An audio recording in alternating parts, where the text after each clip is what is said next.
In February of 2018, I became the foster mom to a 5-year-old Honduran girl, Julia. She had been labeled unaccompanied as she came into the United States, but she wasn't actually unaccompanied. In October of 2017, she, along with her mother Lupe and her stepdad Carlos, made their way up from Honduras into Mexico, hoping to get to the United States. But they did this through the hands of smugglers they paid $7,500 to. And at the last stop in northern Mexico, the smugglers decided to keep Lupe, the mother, as a hostage.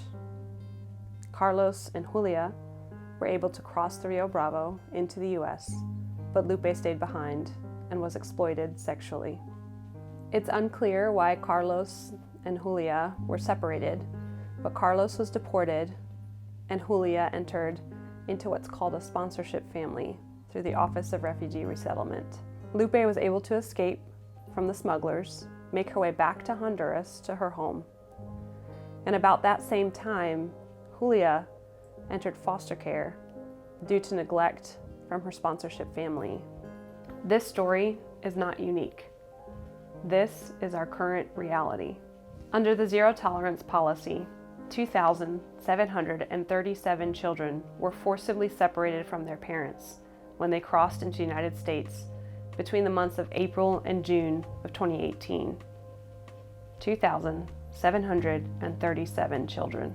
We don't want to admit how familiar this is in America, but African Americans, Native Americans, Asian Americans, and Latino Americans have all suffered forced family separations at the hands of our government. Beyond the zero tolerance policy, families are separated every time ICE deports a parent and leaves behind a child. The reunification between Lupe and Julia was one of the best moments of my life. I could not imagine what it was like for Lupe to be apart from her daughter for as long as she was. I cannot fathom why we would do this to people. How on earth we can live with ourselves ripping families apart.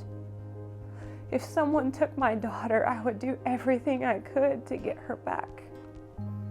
And then on top of that, we're not only praising these moms, which we should be doing, we are degrading their humanity and saying that they should never, ever have even tried to come across the border without having any concept what life is like for the majority of these families.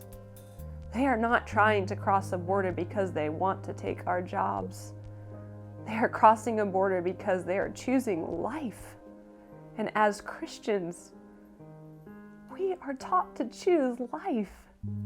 We are not just taught it, we see it through the life of Christ. We choose life. We uphold the dignity of human beings because we are Christians. And seeing these two be reunited, seeing a foster daughter reunited with the mother God gave her, and seeing a friend reunited with the daughter God gave her, is shalom. That is the beauty of this world, those thin places in the world where we get to see heaven on earth. And that's what it was for me. I got to see heaven on earth.